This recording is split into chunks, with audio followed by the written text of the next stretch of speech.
এমন একটা রায় হয়ে গেল যেখানে অভিষেক বন্দ্যোপাধ্যায়কে আমৃত্যু অ্যারেস্ট করতে পারা যাবে না, এমনটাও তো হতে পারে। কপিল সিব্বল বা অভিষেক মনু সিংভি তারা কি যেন একটা করে, কি করে জানি না, সব রায় আটকে যায়। আর নয়, সম্মানীয় হাইকোর্টের বিচারপতিরা যে রায় দেন তার বিপরীতে একটা রায় হয়ে আসে।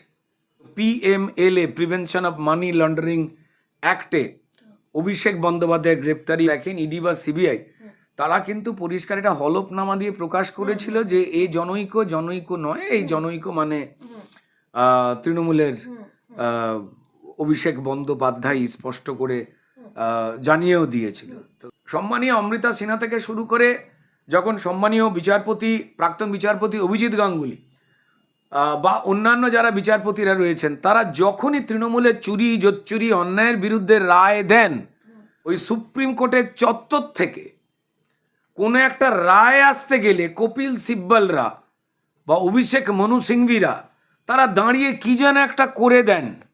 অভিষেক বন্দ্যোপাধ্যায়দের খুব পরিচিত। এই সিবিআই যখন তাদের কাস্টাডিতে নিয়ে জেরা করতে চেয়েছিল, সেই সময় সম্মানীয় সুপ্রিম কোর্টের রায়, যা আমাদের শিরোধার্য, সেই রায় এসেছিল যে না, এই কয়লা চোর লালাকে কাস্টাডির মধ্যে মানে জেলে পুরে জেরা করতে পারবে না সিবিআই। তিনি খেলোয়াড় হন, অভিনেতা হন, রাজনৈতিক ব্যক্তিত্ব হন, সাধারণ মানুষ হন, তারা প্রত্যেকেই ভারতবর্ষের নাগরিক এবং আমার দৃঢ় বিশ্বাস রয়েছে যে তারা এটা ফিল আপ করবেন।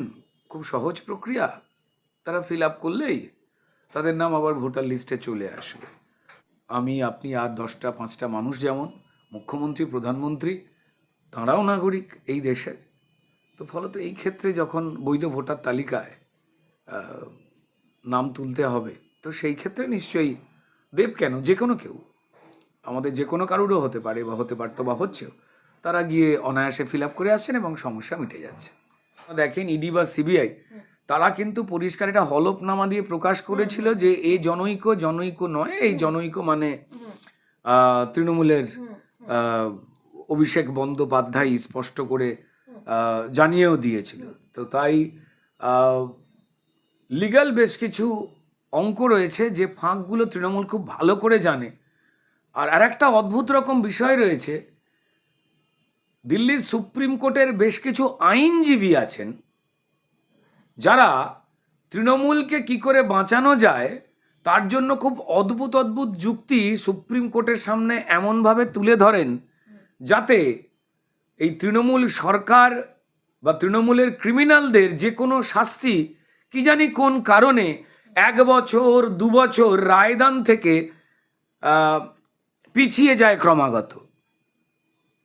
তো এই কপিল সিব্বল, মনু সিংভি যারা রয়েছেন, এই কংগ্রেসি যে লয়াররা, তাদের একটা বড় দাপট দেখতে পাওয়া যায় কিন্তু সুপ্রিম কোর্ট চত্বরে।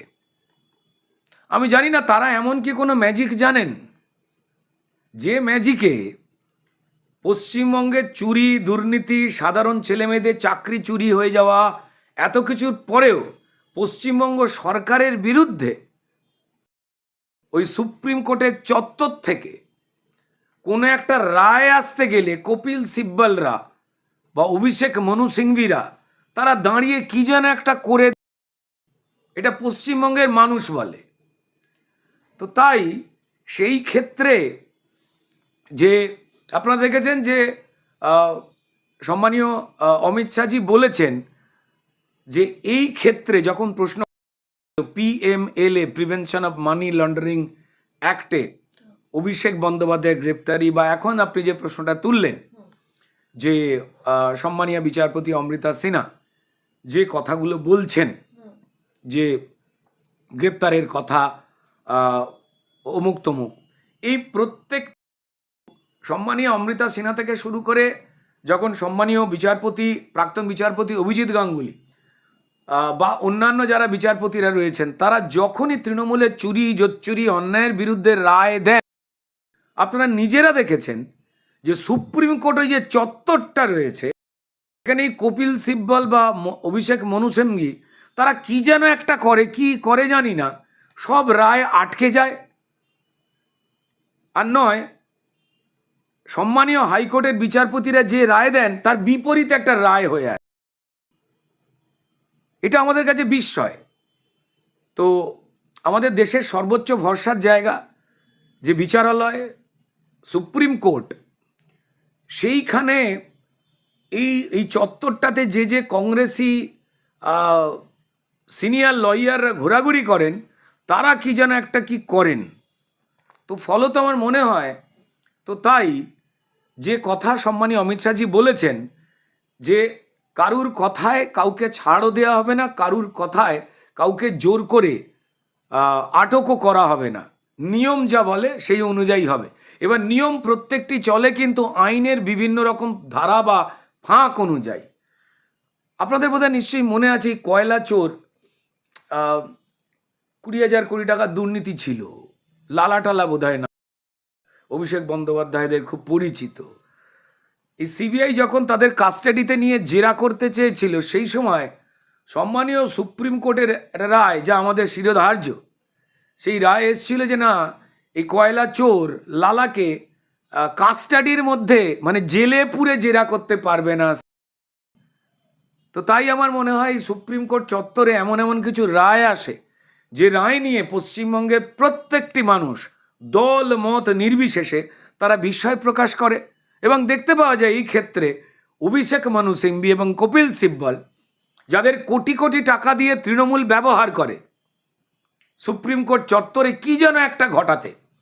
তো আমার মনে হয় সেই জন্যই যে কোনো সতর্কতামূলক কোনো একটা পদ্ধতি হয়তো ইডি বা সিবিআই অবলম্বন করে, না হলে দেখা গেল যে হয়তো এমন একটা রায় হয়ে গেল যেখানে অভিষেক বন্দ্যোপাধ্যায়কে আমৃত্যু অ্যারেস্ট করতে পারা যাবে না। এবার এটা আমি জানি না, আমার কথা নয়, পশ্চিমবঙ্গের মানুষ বলছেন, যা শুনতে পেয়েছি সেটা বললাম। কিন্তু আমাদের সুপ্রিম কোর্টের ওপরে চূড়ান্ত রকম ভরসা আছে। নিশ্চয়ই সুপ্রিম কোর্ট পশ্চিমবঙ্গের মানুষের গণতন্ত্র, চাল ডাল চোর জোচ্চোর যারা লুট করছে এই তৃণমূল, তাদের বিরুদ্ধে এবং মানুষের পক্ষে আমাদের যে আইন রয়েছে সেই আইন অনুযায়ী শাস্তি দেবেন। কিন্তু আইনি খেলায় ফাঁক ফোকর খুঁজতে খুব ভালো করে জানে তৃণমূল, এবং এই বিষয়ে তাদের গাইড করে অভিজ্ঞ কংগ্রেস, তাদের এই কপিল সিব্বল এবং অভিষেক মনু সিংভিদের দিয়ে। এটা আমার কোনো মুখের কথা নয়।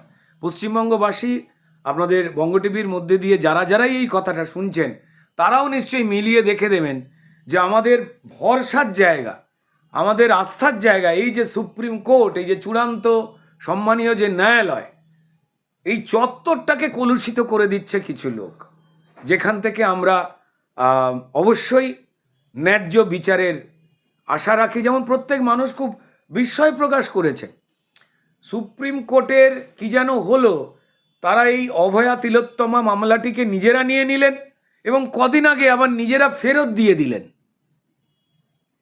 কি হলো বলুন তো? আমি খুব আইনের বিষয় তো বুঝি না, তাই বলতে পারবো না, কিন্তু সুপ্রিম কোর্টের ওপরে এবং আমাদের ন্যায়ালয়ের ওপরে দারুণ ভরসা আছে।